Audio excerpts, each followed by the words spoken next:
Hi everyone. Today I have Umar Obaray, a business development manager at ParkUpp, which is a leading provider of parking solutions that have recently been acquired by Dockland Ventures.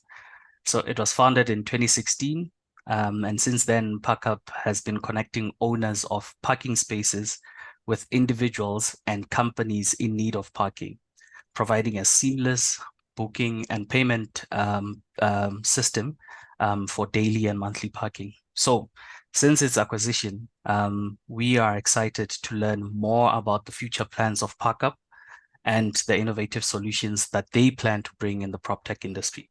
But here to tell us more, we have Umar. Umar, how are you today? All good, thanks, Lebo. How are you? I'm good, thanks for asking. So Umar, before we start, I'd like to sort of know you a little bit better. Who is Umar? Where are you from? And what has been your sort of journey leading up to your role at ParkUp? Sure.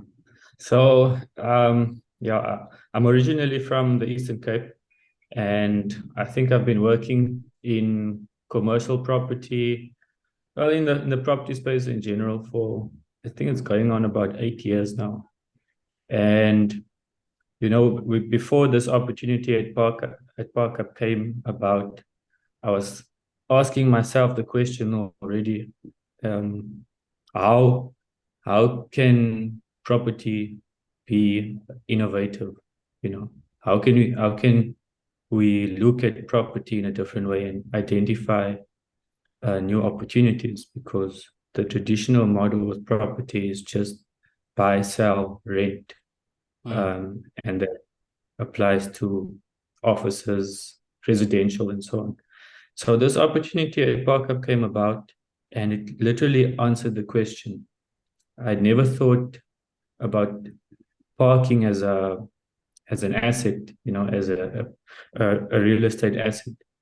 And what ParkUp actually did was it sort of classified parking as an asset for revenue generation. Mm. And and it landed me in this business development role and really opened my eyes to how property can innovate and create new revenue streams, aside from the traditional revenue streams that exist already. That's awesome. And for somebody sitting at home who might not understand what the role of a business development manager is, more especially with the context being Park Up, what would you say your responsibilities are in your role? So the responsibility is really it's they range from daily admin duties and all the way to sourcing new clients. In this case, it's we we need to grow the number of properties that we have listed on our website. So as a business development manager, we have to go out there, find basically form new partnerships with building owners, property funds, private building owners, and get them on board with the idea of listing parking as an asset and as a asset for revenue generation, separate to the offices and so on. But not only that, it extends also to, there's two sides. There's the landlord, and then there's the clients as well, the people who book the parking. So we're on a big corporate drive at the moment where we're trying to connect corporates who need parking for their staff to landlords who have available parking. And that takes quite a bit of work because it's it's a new idea that I think corporates as well haven't really seriously considered as a perk to employee benefits. So we actively go out there and we prospect corporates as well as individuals, and we sell the product to them, and we try and make them see the value in it. So that's the two sides of business development. The one side is to the landlord, property owner, and then there's the client-facing side where um, we kind of prospect to them as well, and we present the product. And behind the client as well is a lot that goes into it. There's a lot of education in terms of how the product works, how do you make a booking, the finer details of it. And then you also have the management of that client. You also have the management of the landlord, you know. With the client, if there's some admin that goes into it's sort of what you have to deal with in real estate with Yeah. lease agreements and so on, and payments and that. But we try and actually simplify the process, to an online process where there's no lease agreements.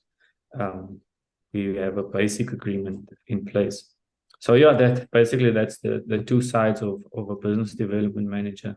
It's client facing, it's business facing, it's prospecting, um, and it's the management of those clients, because you've got to manage their expectations as well.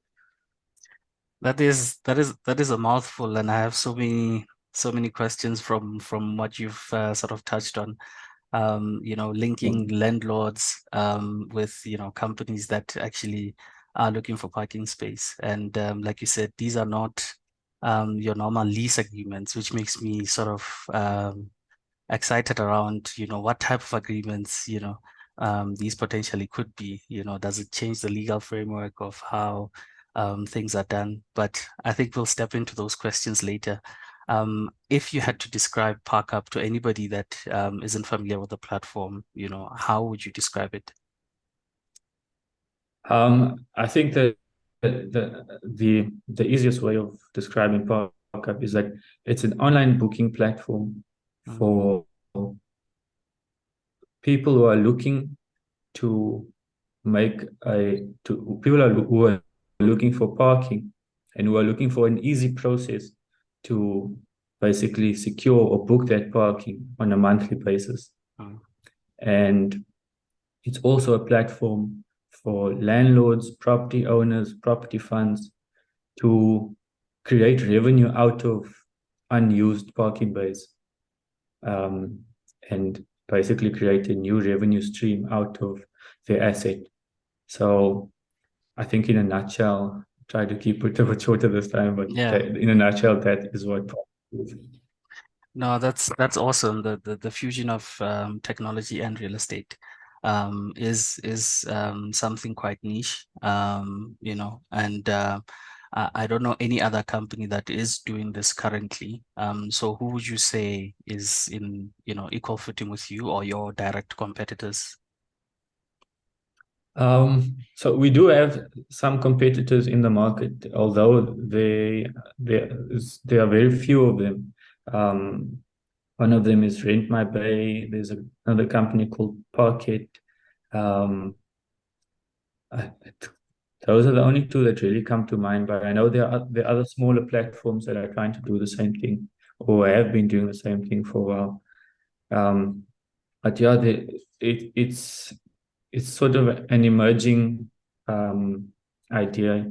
It's an emerging market, and there's not really a lot of competitors in the space at the moment. Yeah, and I guess it also speaks to what you guys are doing, to sort of, set you guys apart from the rest of the competitors. I know that you guys are now looking at providing these services to, people that are foreigners that want to buy sort of vehicles in SA, but they don't necessarily want to use them on a day-to-day, but only as and when they come to SA. So tell me a bit more about that particular offering, and how it came about. What did you guys realize for you guys to start offering this service? Sure. So the service is called ParkUpp Swallows, and it really came about after we identified that especially in Cape Town, there's a lot of foreigners who bought properties in Cape Town, mm, and they not only that they bought properties here, but that they visit frequently, and rental prices have really they've been increasing quite steadily over the last few years from what we've really identified. So we thought, there's a number of people who preferred to purchase vehicles instead of renting, mm, uh, but they didn't have a secure storage space for that vehicle. So we came up with this Swallows idea, particularly for that market, so that they would have a secure storage space or secure parking for the vehicle over the long term. They might only come here for 6 months, and for the other 6 months, uh, they're not here. And what happens to the vehicle after that?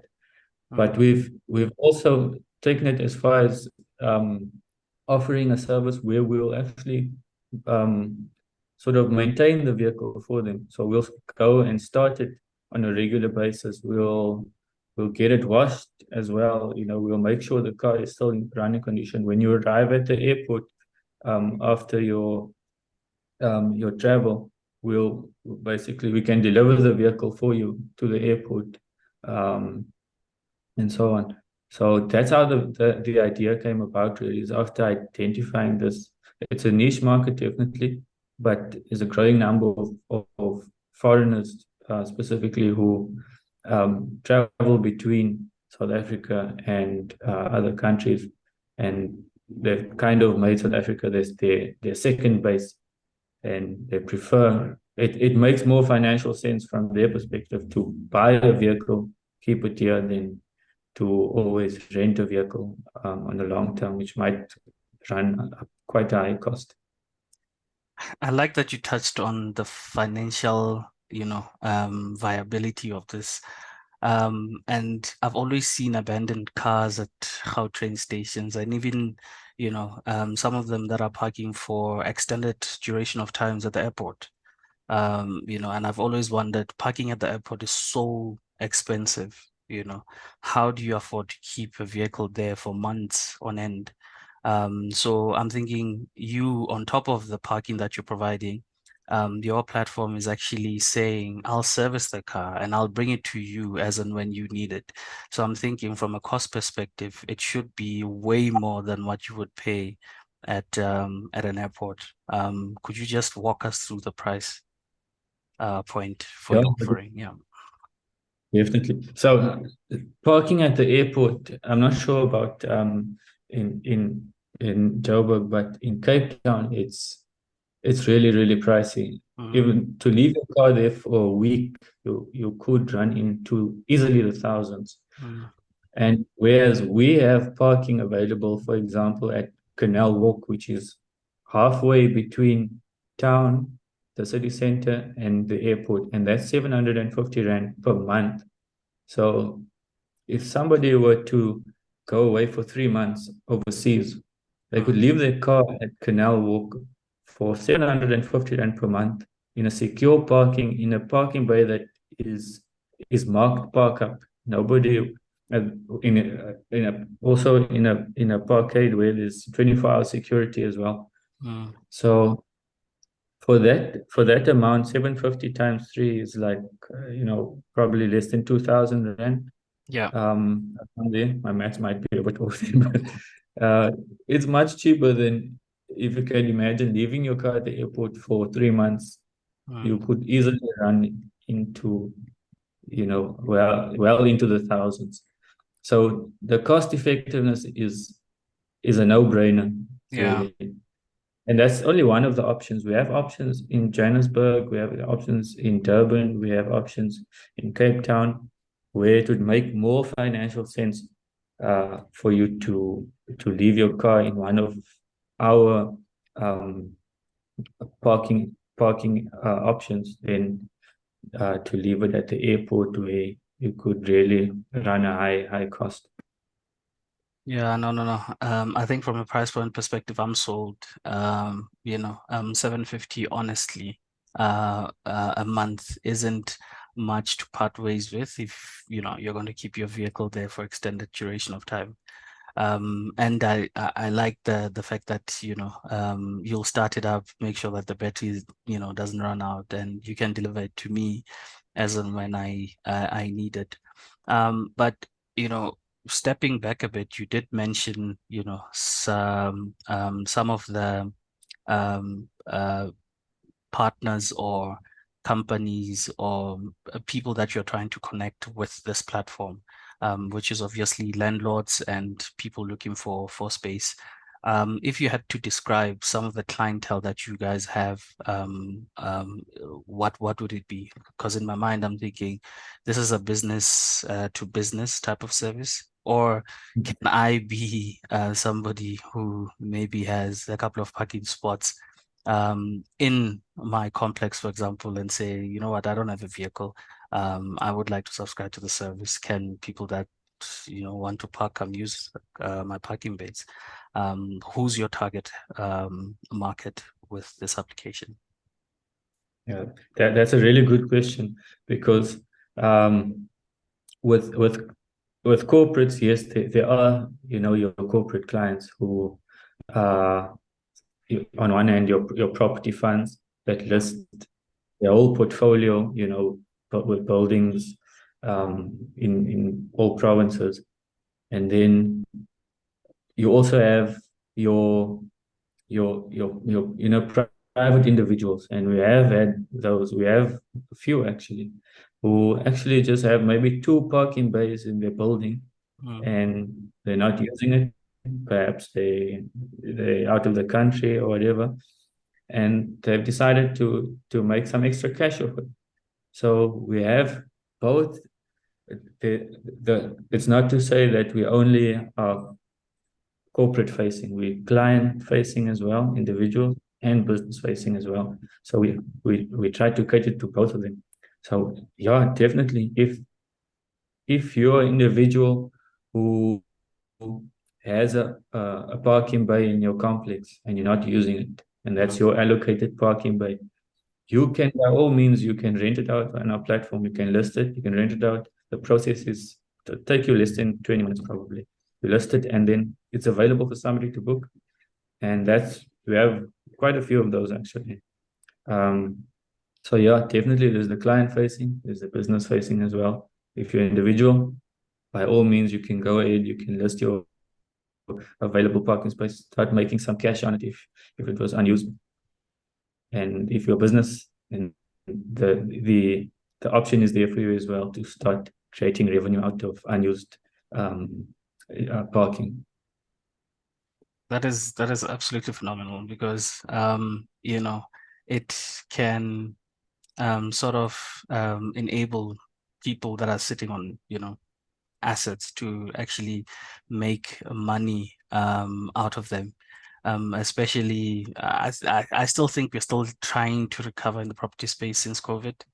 And this is another avenue for someone to explore who is looking for an extra income here and there.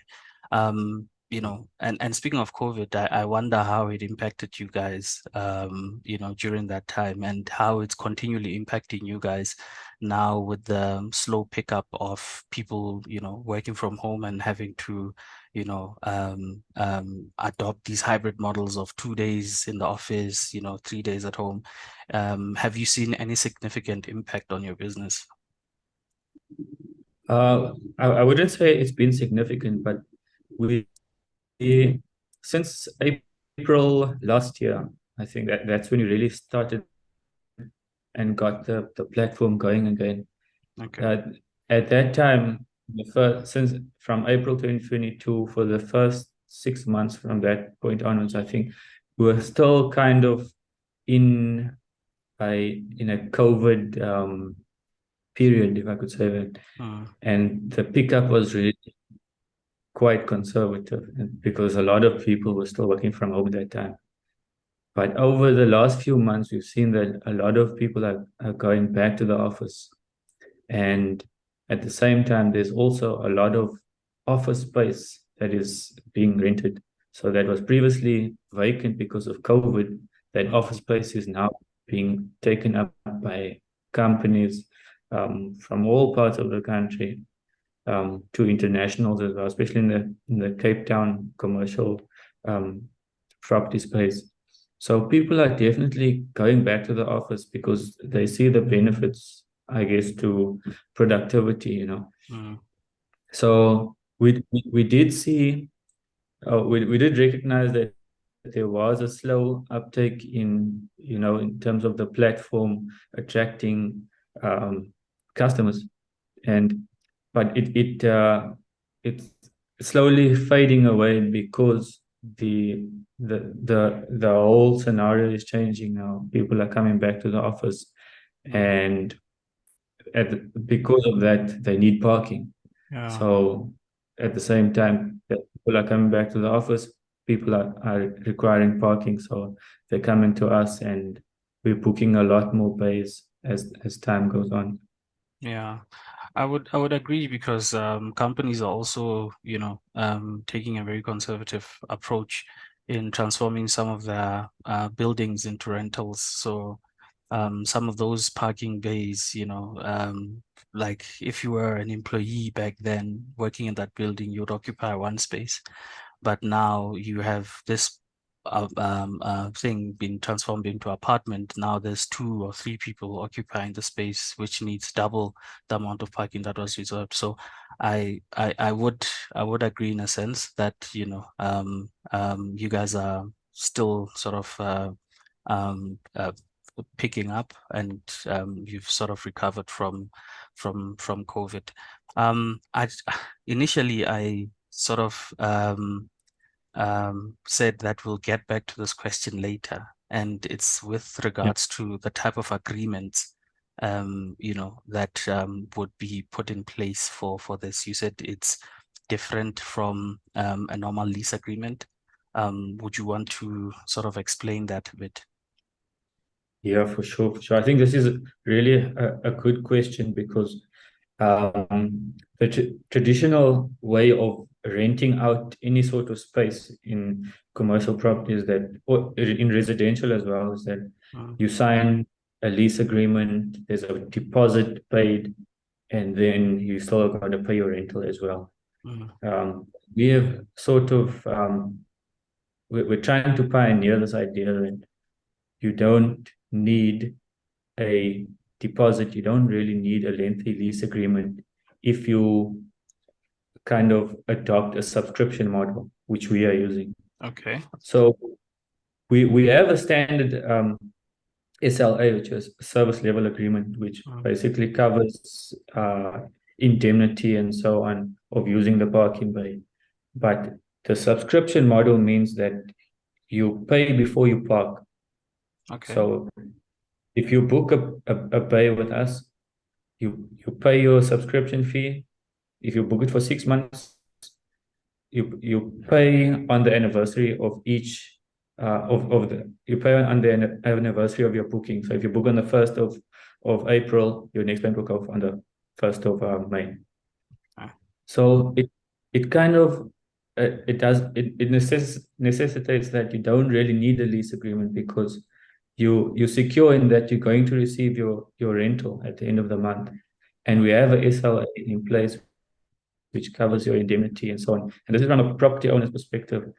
So in those aspects, you covered because if somebody doesn't pay, you can just block the access, you know. And it sounds harsh, but I mean, from a property owner's perspective, that's why they in the past and still today they use lease agreements, they use deposits, mm, um, and so on. And if you're booking a parking for 1 month, you're not really going to be so keen to pay a deposit, especially let's say the parking bay costs 1,200 Rand per month and you need it tomorrow. You're not going to be so keen to pay 1,200 Rand deposit first and mm, then take about 3 days to wait for a lease agreement and sign the lease agreement. Then the landlord has to sign the lease agreement. You have to sign the lease agreement. It gets sent back to the admin people. They process the thing, and then maybe a week later they come back and say, "Okay, cool. Here's your parking bay. Now you can go collect your access tag." By that time, you're like, Sheesh, I'm quite exhausted now. I just wanted a parking space, you know.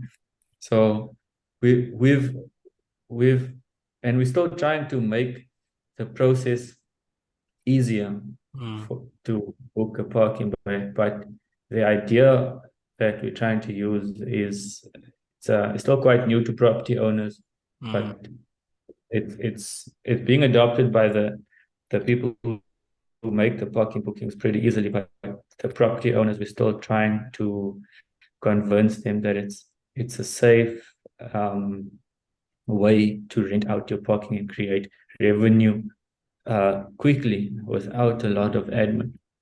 mm. I'm really sort of my mind is going in different directions now, just listening to the what you've just said with the agreements, and I'm wondering to myself, what are some disputes that you guys have had in the past? Because I'm thinking, as myself, let's say I rent out my parking space and it happens that there's hail, and something happens to the vehicle that's parked there. How do you handle those types of disputes? Hail being just one example. There could be Yeah, theft and so forth. sure. So we just to clarify, we don't own any parking space. Yeah. So the parking spaces are rented out by the owners of the parking bay. Um, and in anything can happen, in a parking bay. Mm, Although very few things do happen, there's anything that will happen. Hail can happen.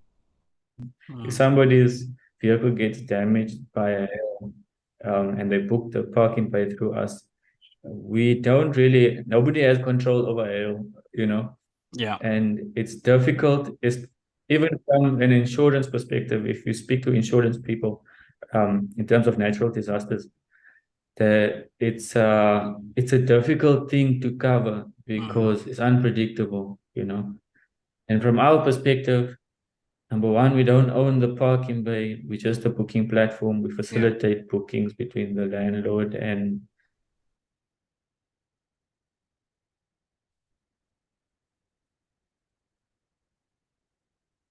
against your car door and leave a dent, or somebody might slightly bump you in the parking bay. But we can't provide any assurance to parkers that nothing is going to happen. Yeah. It would be great if we could, but it's very, very difficult. So we try to not distance ourselves from it. We're always there to assist if something does happen, because we're the contact point between the landlord and the parker. Mm. But we try to make it clear that, we're just a booking platform and we just facilitate the booking. Um, but yeah, And I, even if you and speak to yeah, and I insurance, guess I guess it's relative, right? I as a tenant who would go and rent out property somewhere, I bring all of my stuff in there, and anything can happen. So to some extent, I need household insurance or some level of insurance to say, you sort of use the platform, understanding the risks that might be associated with it, and you cover yourself appropriately. I think that is fair. And lastly, I wanted to sort of ask you, in terms of the platform itself, are there any new features to look out for, or any potential partnerships that you guys are sort of working on, or um, yeah, potentially working on, that we need to look out for? at the moment, so we're really focusing on trying to refine the platform so that it can work, um, optimally for both the person making the booking and the landlord. Mm, Um, we have the some of the projects that we're working on, like ParkUpp Swallows, ParkUpp Collector, and those projects kind of not taking the backseat, but at the moment we're really trying to focus on optimizing platform to work as good as possible. But on one development I think I can mention is that we're really making a big push to optimize the platform for landlords as well, to give them, a great resource for reporting and for having oversight of their parking operations. So if they have their property parking booked on or listed on our website, they would have the ability to kind of oversee that parking from our website, see who's parking there, how long are their parking contracts, what is the value of these parking contracts. They can see the vehicle details if there's any emergencies or anything like that. So at the moment, that is the focus. We're trying to focus on really refining the product as ParkUpp, and really sticking to trying to get the basics right. But there are some exciting developments in the pipeline. But I think I'll only be able to confirm that a bit closer to the time. Not a problem. I think one thing that I've forgot to ask is which regions are you guys operating in? Are you purely in SA, or are you looking at the broader African region or even international? Yeah, so at the moment we've focused mainly in SA, Cape Town, Durban, Johannesburg, Pretoria, but we really do want to expand to other cities as well, where the need is, and definitely we want to expand broaden into other African regions. Maybe Botswana is a good region, Angola, Namibia. So that is, what we envision for ParkUpp to go to first, kind of expand nationally, then into the broader, African region, and then hopefully internationally as well in the future. Yeah, and the nice thing is that some of these corporates that you will get as clients already have a regional footprint in Africa and some other places, so it's easier for you guys to branch out that way. Yeah, so I think we've sort of gotten to the end of the interview. I really enjoyed it. It was very informative, and I hope some viewers out there will definitely try the platform. More especially because it's not restricted to corporates only. Somebody could look at this platform as an additional revenue stream if they have a parking space available. Yeah, like I said, I had so much fun. I don't think I covered all my questions. I think I'll visit the platform myself and check it out. But Umar, thanks for your time. It's much appreciated. It's been a pleasure, Lebo. Really, I actually enjoyed this as well. I wish we had more time, but maybe there's a round two that we could do sometime. No, definitely. Like if there are any new features that are coming out or any new announcements that are in the pipelines, you are welcome to come to us again to, share some of the news. Yeah, but like I said, I enjoyed this and would definitely appreciate a round two. Definitely. We would love to share it with you guys as well, definitely.